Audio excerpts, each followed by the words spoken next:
नमस्कार दोस्तों। Daily current affairs के इस वीडियो में आप सभी का बहुत बहुत स्वागत है। आज हमने 14 जुलाई 2020 से संबंधित सभी महत्वपूर्ण घटनाओं पर चर्चा की है। यदि आपको वीडियो पसंद आता है तो आप इसे लाइक अवश्य करें ताकि ऐसे ही वीडियो हम आपको उपलब्ध करा सकें। तो चलिए स्टार्ट करते हैं हम अपना आज का वीडियो। हमारा पहला प्रश्न है कि निम्नलिखित में से किसने देश भर के स्कूली बच्चों के लिए ATL app development module launch किया है? अटल इनोवेशन मिशन, CBSE, UPSC या फिर UGC?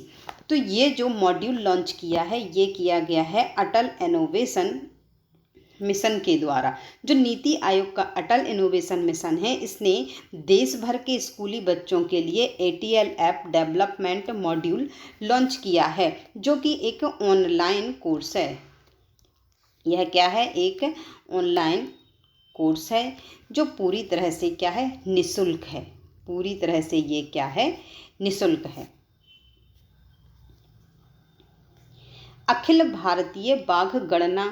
अखिल भारतीय बाघ अनुमान 2018 के चौथे चक्र के अनुसार भारत में कितने बाघ हैं? 2359, 2967, 2543 या फिर 2633। तो इस अनुमान के अनुसार जो भारत में बाघों की संख्या है वो हो गई है 2967। अब भारत में कितने बाघ हैं? 2967, जो कि वैश्विक आबादी का 75% है। विश्व में जितने भी बाघ हैं उनका ये कितना है? 75%। और जो भारत ने 2010 में बाघों की आबादी को दोगुना करने का एक प्रण लिया था, एक संकल्प लिया था, उसको पूरा कर लिया है। इस समय पिट्सबर्ग में एक लक्ष्य निर्धारित किया गया था कि भारत 2022 तक बाघों की जो संख्या है वो कितनी कर देगी? दोगुनी कर लेगी। और भारत ने अपना लक्ष्य समय से पहले ही पूरा कर लिया है। तो अब भारत में बाघों की संख्या कितनी हो गई है? 2967, जो कि विश्व में बाघों की आबादी का 75% है। जुलाई 2020 तक रोजगार सेतु पोर्टल के माध्यम से किस राज्य में 2400 से अधिक प्रवासी मजदूरों को स्थायी रोजगार मिल चुका है? बिहार, मध्य प्रदेश, झारखंड या फिर ओडिशा? तो 2400 से अधिक प्रवासी मजदूरों को स्थायी रोजगार मिला है मध्य प्रदेश में। कहाँ? मध्य प्रदेश में। मध्य प्रदेश में जो रोजगार सेतु पोर्टल के माध्यम से कितने? 2400 से अधिक प्रवासी मजदूरों को स्थायी रोजगार मिल चुका है, जिसमें से 79.5 पुरुष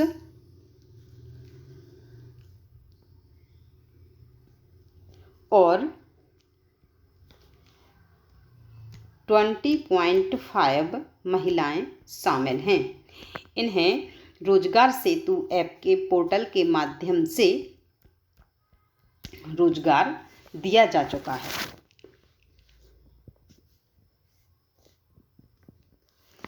किस राज्य में सरकार अब उन लोगों के लिए एक रोको टोको अभियान चलाएगी जो लोग मास्क नहीं पहनते हैं? बिहार, उत्तर प्रदेश, झारखंड या फिर मध्य प्रदेश?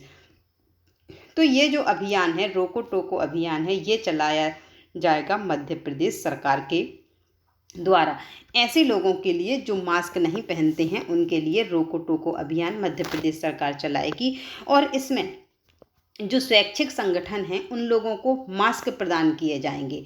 और सार्वजनिक स्तर पर, स्थानों पर जो लोग मास्क नहीं पहनते हैं उन्हें रोककर और ये लोग क्या करेंगे? मास्क देंगे।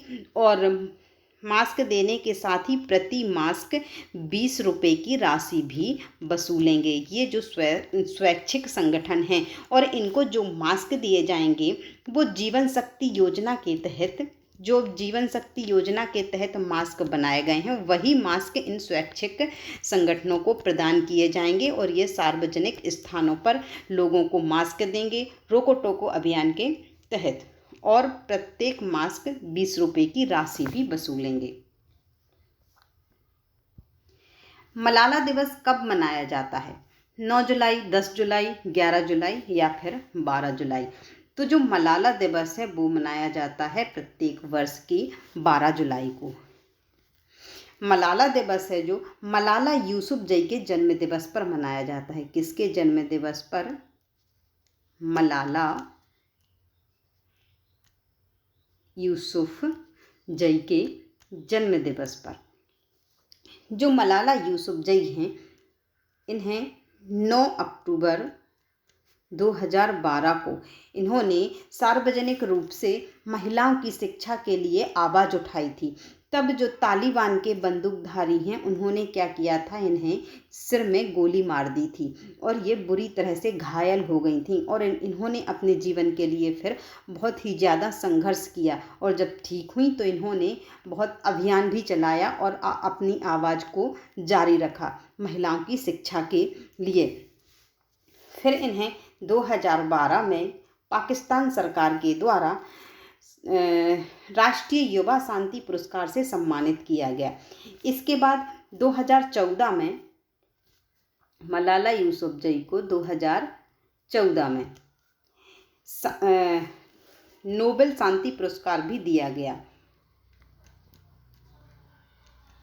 नोबेल शांति पुरस्कार दिया गया। ये जो शांति पुरस्कार है इन्हें जो विदिशा के कैलाश सत्यार्थी हैं उनके साथ दिया गया था। जो कैलाश सत्यार्थी हैं उन्होंने बचपन बचाओ आंदोलन चलाया था। इनके साथ सम्मिलित रूप से नोबेल शांति पुरस्कार दिया गया। जो मलाला यूसुफजई हैं ये नोबेल पुरस्कार पाने वाली सबसे कम उम्र की महिला हैं। जब इन्हें नोबेल शांति पुरस्कार दिया गया था इनकी उम्र 17 वर्ष थी। 17 वर्ष में इन्होंने ये नोबेल शांति पुरस्कार प्राप्त किया था और वर्ष 2019 में संयुक्त राष्ट्र के द्वारा इन्हें सबसे प्रसिद्ध किशोरी भी घोषित किया गया, मलाला यूसुफजई को, जिनके जन्म दिवस पर 12 जुलाई को मलाला डे मनाया जाता है। 2019-20 के लिए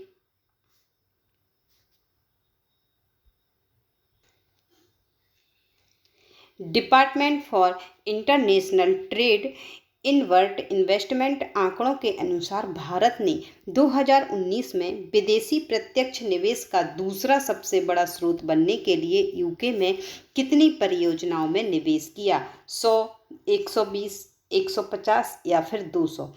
तो जो भारत है इसने ब्रिटेन में 120 परियोजनाओं पर निवेश किया और यह वहाँ पर विदेशी प्रत्यक्ष निवेश करने वाला दूसरा सबसे बड़ा देश बन गया है। इसने 120 परियोजनाओं में निवेश किया और 5,429 रोजगार सृजित किए। कहाँ पर? यूके, ब्रिटेन में। और यहाँ पर जो फर्स्ट नंबर पर है वो है अमेरिका। अमेरिका ने 462 जो परियोजनाएं हैं 462 परियोजनाओं में निवेश किया और रोजगार 20,131 रोजगार पैदा किए। तो सबसे बड़ा जो विदेशी निवेशक है ब्रिटेन में वो अमेरिका है। दूसरे नंबर पर कौन है? हमारा भारत। इसके बाद जर्मनी, फ्रांस, फिर चीन।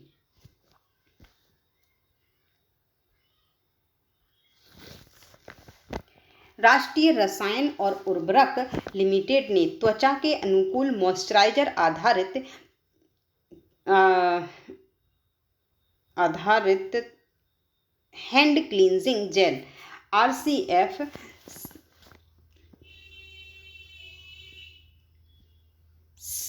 सेफरोला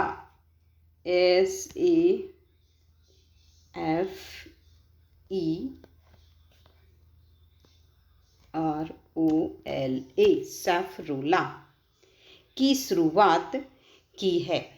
जेल में निम्नलिखित में से क्या है?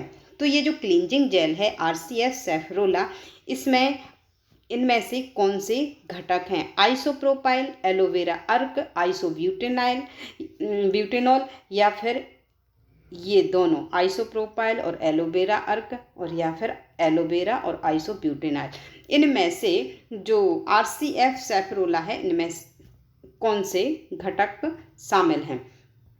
तो इस जेल में हैं ये आइसोप्रोपाइल, एलोवेरा अर्क और आइसोब्यूटेनाइल। इसका ये आंसर सही हो जाएगा, क्योंकि इस जेल में आइसोप्रोपाइल है और एलोवेरा अर्क है, जो कि ये क्लींजिंग जेल है। यहाँ पर सैफरोला है, SAFER, यहाँ पर E और R छूटा है। निम्नलिखित में से किसने कोविड-19 के रोगियों को मध्यम से गंभीर तीव्र श्वसन संकर सिंड्रोम पर प्रतिबंधित आपात उपयोग के लिए इटोलिजुमाब को मंजूरी दी है? WHO, नीति आयोग, भारतीय स्वास्थ्य प्रबंधन संस्थान या फिर drugs controller general of India? तो जो drugs control general of India है, इसने इटोलिजुमाब को मंजूरी दी है।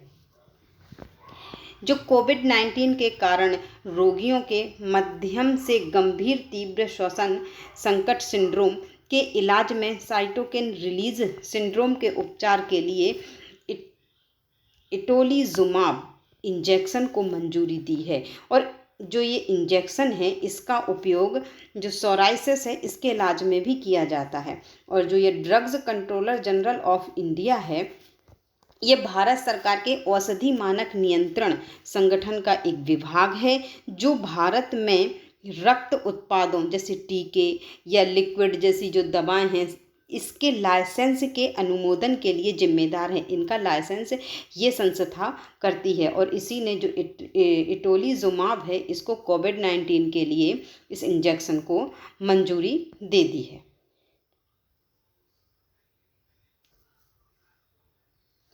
निम्नलिखित में से किसने कोविड-19 के रोगियों को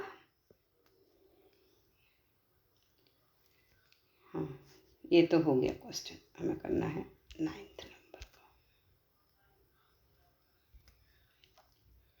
नागिन दास सांघवी का निधन जुलाई 2020 में सूरत में हुआ। किस वर्ष उन्हें पद्मश्री पुरस्कार से सम्मानित किया गया? जो नागिन दास सांघवी हैं, इनका निधन हो चुका है और इन्हें पद्मश्री पुरस्कार से सम्मानित किया गया था। तो किस वर्ष? 2019, 2018, 17 या फिर 16? तो इन्हें 2019 में पद्मश्री पुरस्कार से सम्मानित किया गया था। जो ये नागिन दास सांघवी हैं, ये गुजरात से हैं। ये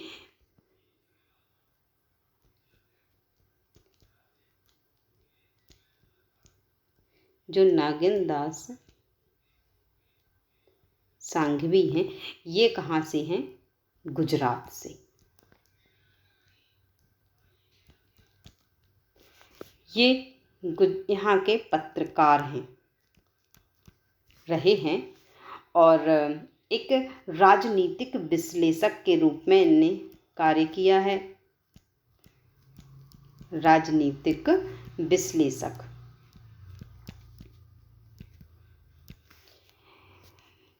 इनकी उम्र 100 वर्ष थी और अस्थमा से ये पीड़ित भी थे। इनका निधन हो चुका है। इन्होंने कई विषयों पर पुस्तकें भी लिखी, जैसे महात्मा गांधी, और गुजरात के कई विषयों पर इन्होंने पुस्तकें भी लिखी हैं। तो इनके बारे में हमें इतने तथ्य याद रखना है। निम्नलिखित में से किसने प्रतिष्ठित CII-ITC सस्टेनेबिलिटी अवार्ड जीता? NTPC लिमिटेड, गेल, DRDO या फिर सेल? तो ये जो पुरस्कार जीता है, ये जीता है NTPC लिमिटेड के द्वारा, नेशनल थर्मल पावर कॉरपोरेशन। इसके द्वारा CII-ITC सस्टेनेबिलिटी अवार्ड जीता गया है।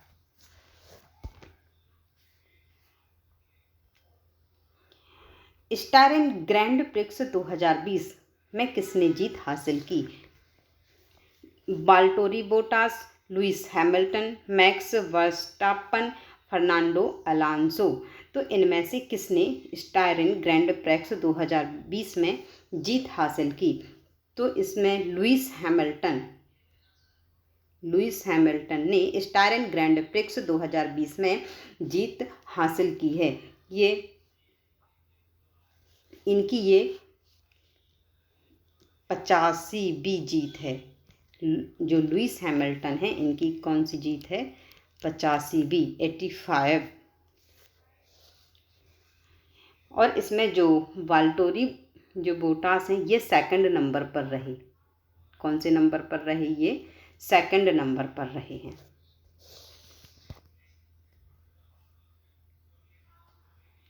जुलाई 2020 में एक ई लोक अदालत किस राज्य में आयोजित की गई?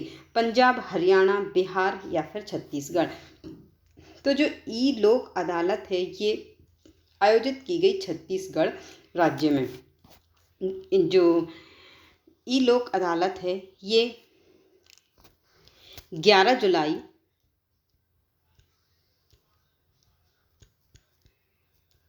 2020 11 जुलाई को ये ई लोक अदालत आयोजित की गई छत्तीसगढ़ में। और इसमें यह जो ई लोक अदालत आयोजित की गई, देश का ये प्रथम प्रयास है।